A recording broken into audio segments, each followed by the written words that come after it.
इस वीडियो में आप एक डरावनी छोटी लड़की को देख सकते हैं जो बैलेरिना की पोशाक में है और बहुत अजीब व्यवहार कर रही है। जिस आदमी ने यह वीडियो रिकॉर्ड किया वह उससे पूछता है कि वह इस अजीब जगह पर क्या कर रही है, वो भी रात के बीचों बीच। लेकिन बिना जवाब दिए वह धीरे धीरे नाचती हुई और भी डरावने तरीके से एक दीवार के पीछे छुप जाती है। जो कहानी आप देखने जा रहे हैं वह इस असली फुटेज का नाटकीय रूपांतरण है। कृपया हमें बताइए, कृपया दादाजी। मैं वादा करता हूँ कि हम डरेंगे नहीं। अब हम बड़े हो गए हैं दादी। ठीक है, ठीक है। मैं आग के सामने बैठा ब्रांडी की चुस्की ले रहा था जब मेरे दो पोते पोतियां जोशुआ और मार्था मुझसे डरावनी कहानी सुनाने की जिद करने लगे। मेरे जीवन में कई अजीब और डरावने हादसे हुए हैं, खासकर उन दिनों में जब मैं रात का सुरक्षा गार्ड था। मैं चुप रहा, एक पल के लिए सोचा, फिर कहा, यह घटना शायद मेरी नाइट शिफ्ट की सबसे अजीब और सबसे डरावनी घटना है, जब मैं मुर्दा घर में काम करता था। वाह, सुनाइए। मार्था का उत्साह देखकर मैं मुस्कुराया और अपनी कहानी आगे बढ़ाई। जिस मुर्दा घर में मैं काम करता था वह शहर के बाहरी इलाके में स्थित था। आमतौर पर मुर्दा घर अस्पताल परिसर के भीतर होते हैं, लेकिन यह सभी से अलग था। यहाँ शवों को दुर्घटनावश मृत्यु घोषित होने के बाद अंतिम संस्कार गृह भेजने के लिए रखा जाता था। मेरा काम था मुर्दा घर की सुविधा के चारों ओर चक्कर लगाना ताकि बंद होने के बाद किसी भी तरह की अवैध घुसपैठ को रोका जा सके। मैंने यह नौकरी केवल अच्छी तनख्वाह और इस वजह से ली थी कि मुझे कभी मुर्दा घर के अंदर कदम नहीं रखना पड़ता था। मेरा काम मुख्य रूप से बाहरी परिसर में ही केंद्रित था।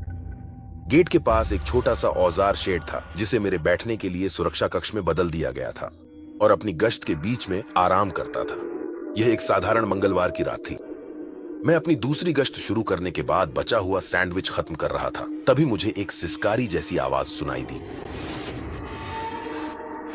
मैं औजार शेड से बाहर आया और जैसे ही मेरी नजर मुख्य गेट पर पड़ी मेरे रोंगटे खड़े हो गए। गेट के बाहर एक बेघर बूढ़ी औरत, जिसके न तो बाल थे और न ही भौहें, झुकी हुई अवस्था में बैठी थी और मुझे पुकार रही थी। हेलो, कोई है वहाँ? क्या आपको कुछ चाहिए? मेरी बेटी खेलते खेलते गलती से अंदर चली गई है। कृपया मुझे अंदर आने दें ताकि मैं उसे बुला सकूं।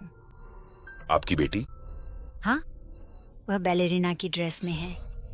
माफ कीजिए मैडम, मुझे नहीं लगता कि कोई बच्चा यहाँ अंदर आ सकता है।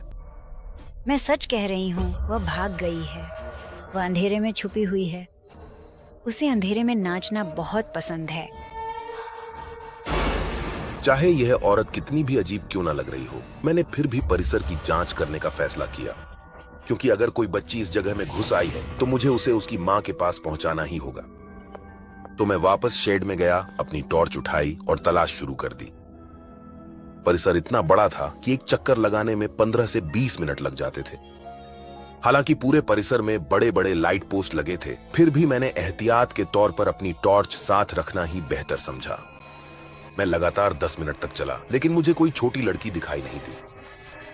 जैसे ही मैं हार मानने ही वाला था, मुझे एक छोटी लड़की की आवाज सुनाई दी जो एक नर्सरी राइम दोहरा रही थी। इट्सी बिट्सी स्पाइडर पानी की नली पर चढ़ गई, बारिश आई और मकड़ी को बहा ले गई।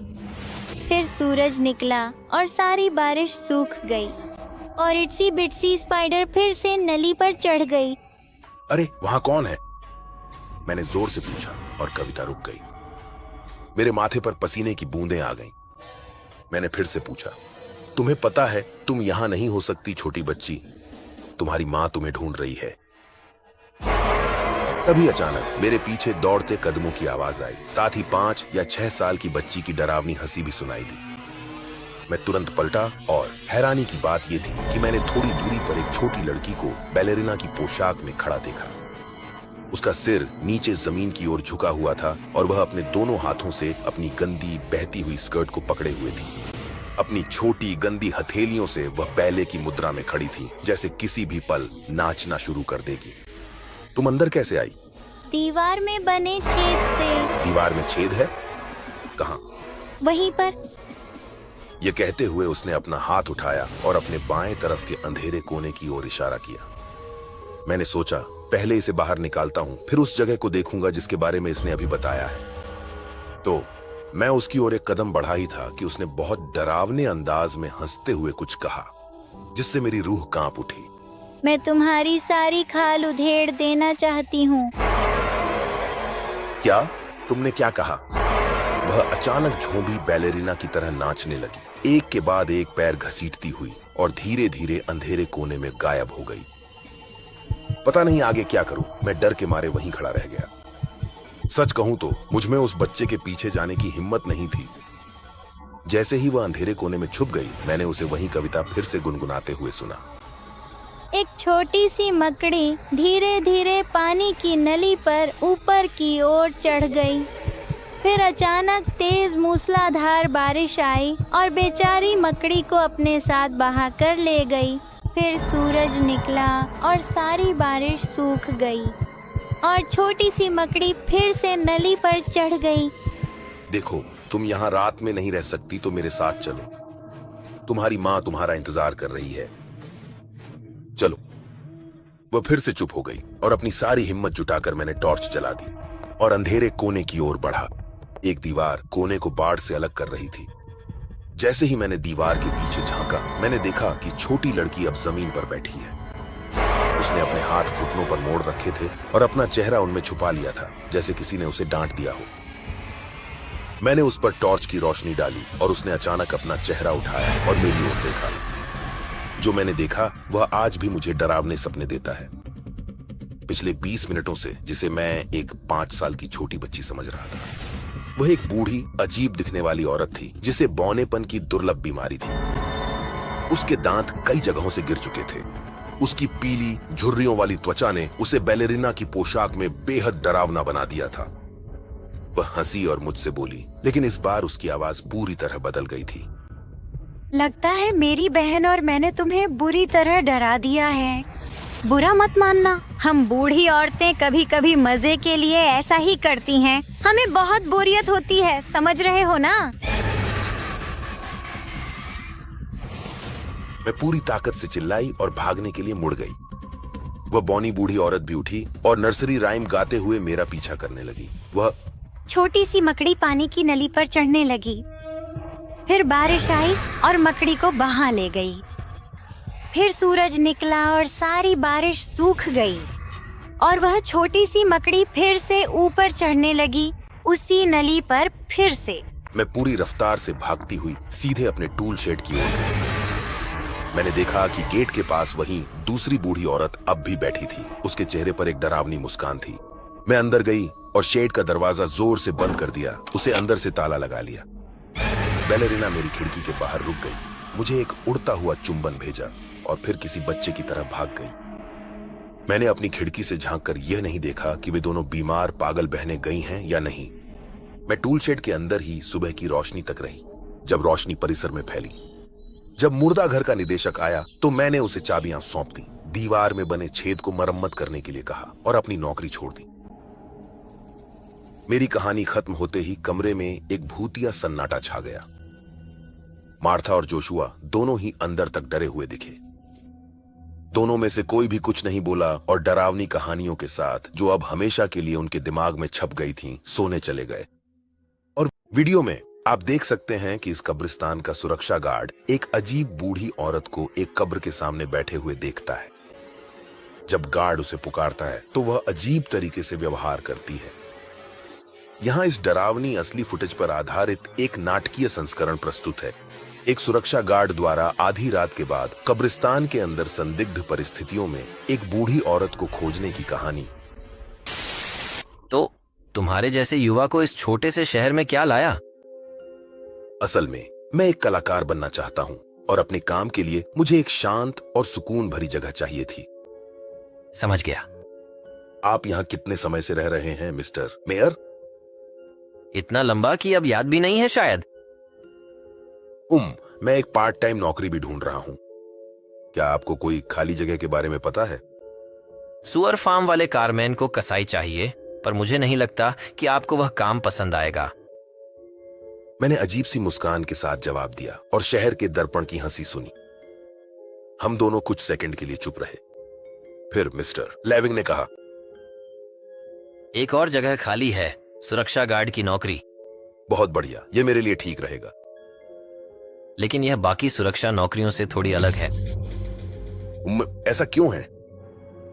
हमारे पास इस शहर का एक कब्रिस्तान है जहां बहुत ज्यादा तोड़फोड़ और संदिग्ध गतिविधियां हो रही हैं। हाई स्कूल के बच्चे वहां चुपके से घुसकर तरह तरह की बेवकूफी भरी हरकतें करते हैं।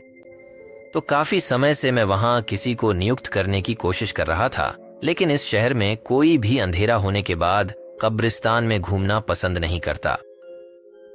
तनख्वाह अच्छी है, लेकिन आपको कब्रिस्तान में ही रात की शिफ्ट करनी होगी। नौकरी का विवरण मुझे अच्छी तरह से सूट करता था। मैं पूरे दिन अपने आर्ट वर्क पर ध्यान केंद्रित कर सकता था और रात में 11 बजे से काम कर सकता था, रात 2 बजे तक। तो एक हफ्ते के भीतर ही यह मामला सुलझ गया, क्योंकि मैंने नौकरी स्वीकार कर ली थी। मिस्टर लेविंग ने मुझे टाउन फंड से अच्छी तनख्वाह दी और मैं शहर के कब्रिस्तान का नाइट गार्ड बन गया। पहली शिफ्ट के दिन मिस्टर लेविंग मुझे कब्रिस्तान दिखाने के लिए वहां ले गए। ऊंचे जंग लगे लोहे के गेट पर कब्रिस्तान का नाम लिखा था, हाई होप्स, 1940 के दशक से। वाह, यह जगह वाकई बहुत लंबे समय से यहाँ है। हम कब्रिस्तान में दाखिल हुए और मैं कब्रों के पत्थरों, कतारों और स्तंभों की प्रदर्शनी देख सकता था। मुझे अंदाजा ही नहीं था कि यह जगह कितनी विशाल है जब तक हम अंदर नहीं गए। मैं झूठ नहीं बोलूंगा, लेकिन दिन के उजाले में भी यहाँ घूमना मुझे थोड़ा अजीब सा महसूस करा रहा था।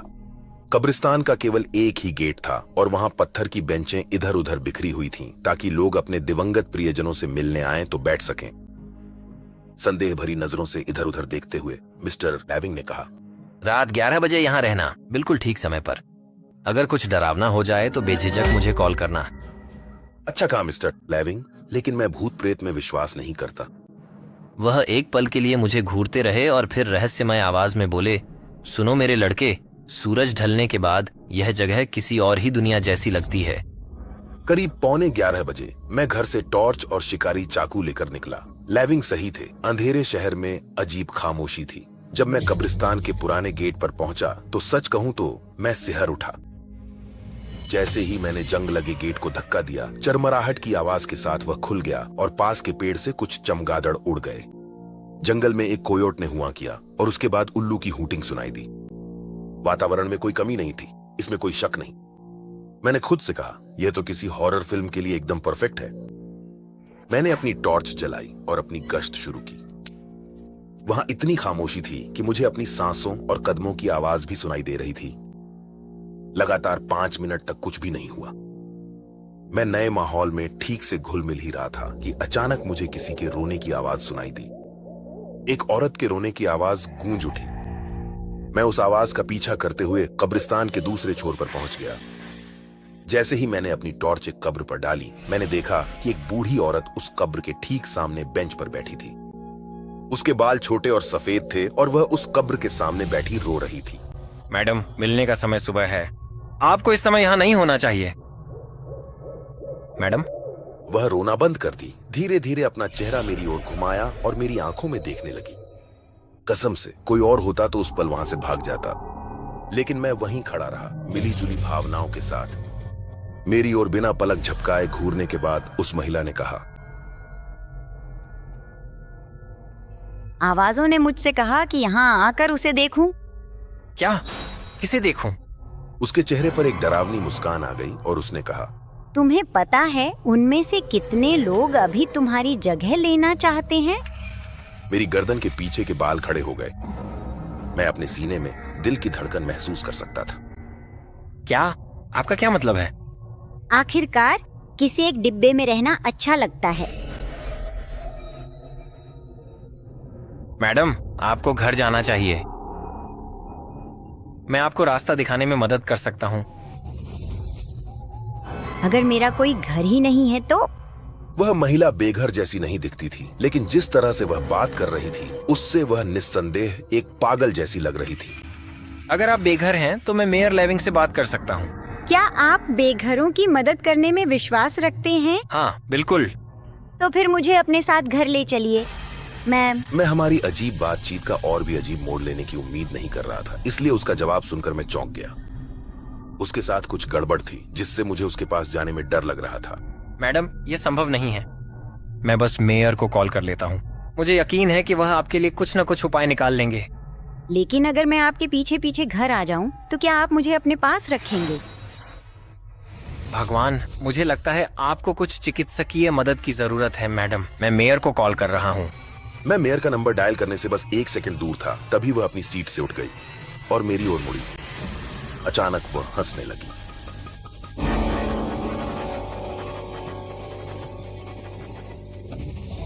उसका शरीर एक लकड़ी की तरह स्थिर खड़ा था, सिर्फ उसका चेहरा हिल रहा था। उसका ऐसा व्यवहार देखना बहुत डरावना था। अचानक उसने खुद को थप्पड़ मार दिया, वाह, बिल्कुल गाल पर, और एक मर्द की आवाज में चिल्लाई, तुमने वादा किया था कि तुम ऐसी नहीं बनोगी। तुमने वादा किया था सामंत था। तुम्हें मुझे थप्पड़ मारने का हक किसने दिया? मैं तुम्हारा पति हूँ। पर जब जरूरत थी तुम मुझे छोड़ गई। तुम जानती हो, मुझे करना पड़ा। कोई भी हमेशा के लिए नहीं जी सकता। लेकिन तुमने मुझसे वादा किया था कि हम कभी अलग नहीं होंगे। तुमने कहा था कि तुम मुझसे प्यार करती हो, जेराल्ड। जेराल्ड? जितना अजीब था उसे खुद से 2 अलग-अलग आवाजों में पूरी बातचीत करते देखना। मुझे बिल्कुल समझ नहीं आ रहा था कि क्या करूं और कैसे प्रतिक्रिया दूं। वह जेराल्ड को पुकारते हुए चिल्लाने लगी और फिर किसी अदृश्य व्यक्ति का पीछा करने के लिए मुड़ी जो अंधेरे में खड़ा था। जेराल्ड, जेराल्ड, कृपया मत जाओ। मैं वादा करती हूँ मैं ठीक से पेश आऊंगी। कृपया वापस आ जाओ।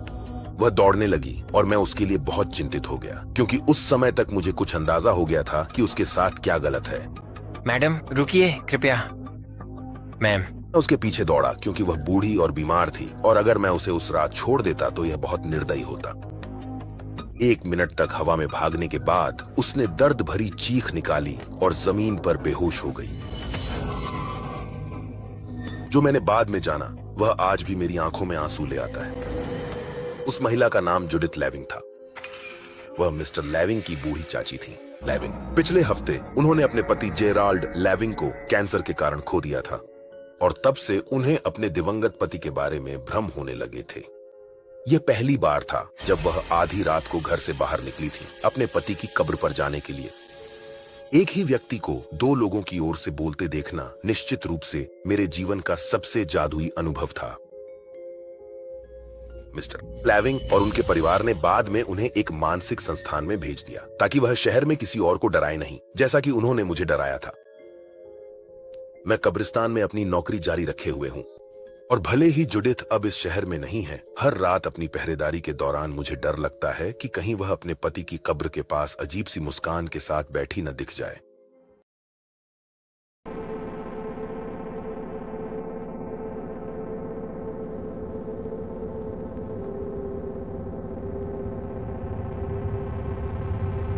नहीं मम्मा।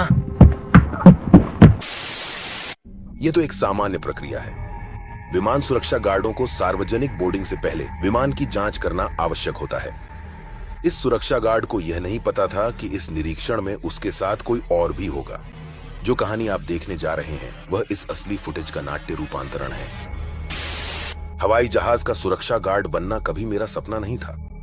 मैं ऐसे बहुत से लोगों को जानता था जिन्हें गार्ड बनना पसंद था, जिन्हें खतरे से प्यार था, और जो इस नौकरी में ज्यादा रोमांच की उम्मीद लेकर आए थे जितना असल में होता था।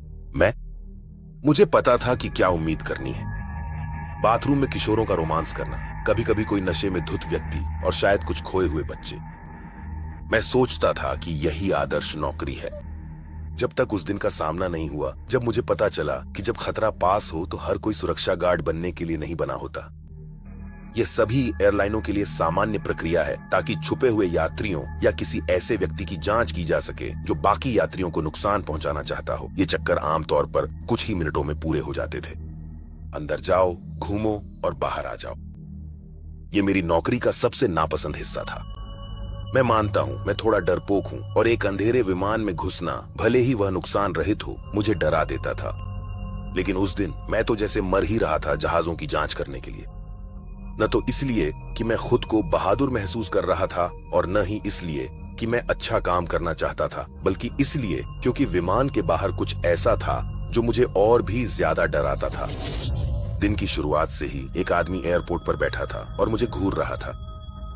शुरू में यह अजीब लगा और मुझे थोड़ा असहज कर दिया, लेकिन इससे ज्यादा कुछ नहीं। लेकिन जब लगभग 1 घंटा बीत गया और वह आदमी अब भी वहीं था, मेरी हर हरकत को देख रहा था, तो मैं घबरा गया। अरे अगर वो तुम्हें इतना देख रहा है तो तुम जाकर उससे कुछ कह क्यों नहीं देते? क्या तुम पागल हो? जरा उसे देखो तो सही।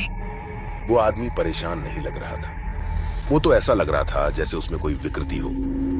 फिर भी उसका शरीर बहुत बड़ा और डरावना लग रहा था। शायद वो तुमसे प्यार करता है। क्या तुम चाहती हो कि मैं जाकर तुम्हारे लिए उसका नंबर मांग लूं? अरे चुप हो जाओ, वो हमें सुन सकता है। जोसेफ, क्या तुम्हारा दिमाग खराब हो गया है? हम एयरपोर्ट में 20 मीटर दूर हैं। ऐसा कोई तरीका नहीं है कि वो हमें सुन सके। मुझे पता है, लेकिन फिर भी डर लगता है। हे भगवान। बिना कुछ और कहे मेरा साथी उस आदमी की ओर चला गया और दूर से मैंने देखा कि वह उससे बात कर रहा है। मुझे याद है, मैंने सोचा था कि जब मेरा साथी उससे बात कर रहा था तब वह आदमी शांत ही रहा। उसने तो यहाँ तक कि उसे वो दस्तावेज भी दे दिए जो उसने मांगे थे। लेकिन यह सब देखकर मैं और भी ज्यादा डर गया। यहाँ तक कि जब मेरा साथी उसके पास खड़ा होकर बात कर रहा था तब भी वह मुझे ही देख रहा था।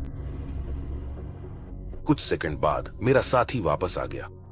खैर, अच्छी खबर यह है कि वह साफ सुथरा है। वह 1 घंटे में अपनी सवारी का इंतजार कर रहा है। मुझे तुमसे बुरी खबर नहीं सुननी। मैंने तो पहले ही समझ लिया था। मैं जानता हूँ, लेकिन वह फिर भी तुम्हें बता देगा। उस आदमी ने कभी भी मेरी ओर दोबारा नहीं देखा। वह सिर्फ तुम्हें ही देख रहा था। ठीक है, अब बहुत हो गया। अब तुम क्या करोगे? क्या तुम उसका सामना करोगे? बिल्कुल नहीं। मैं बॉस से कहूंगा कि मुझे टॉयलेट साफ करने या कुछ और काम पर लगा दे। Classic Joseph. मेरा साथी समझ रहा था कि यह मजाक है और मैं उस आदमी से सच में नहीं डरता, लेकिन वह गलत था। मैं तो डर के मारे सहम गया था। मेरे मैनेजर ने दया दिखाई और मुझे जाने की इजाजत दी कि मैं उड़ान भरने से पहले प्लेनों की जांच कर लूं। कुछ समय बाद मुझे एहसास हुआ कि यह फैसला बहुत ही खराब था, क्योंकि न सिर्फ मैं एक अंधेरी और तंग जगह में जा रहा था, बल्कि मैं पूरी तरह अकेला भी था, या कम से कम मैं यही मानना चाहता था। मैंने विमान की जांच शुरू की। हालांकि अब यह रोजमर्रा की बात हो गई है, फिर भी मैं इसे अकेले करने की आदत नहीं डाल पाया हूं। प्रशासन का नया नियम है ताकि लोगों की बर्बादी ना हो। मैं बाथरूम की ओर चला। रास्ते में दोनों तरफ की सभी सीटों को देखता रहा, लेकिन कोई नहीं मिला। जब मैं बाथरूम के दरवाजे के सामने था, एक आवाज ने लगभग मेरा दिल रोक ही दिया था। क्या बाथरूम के अंदर कोई था?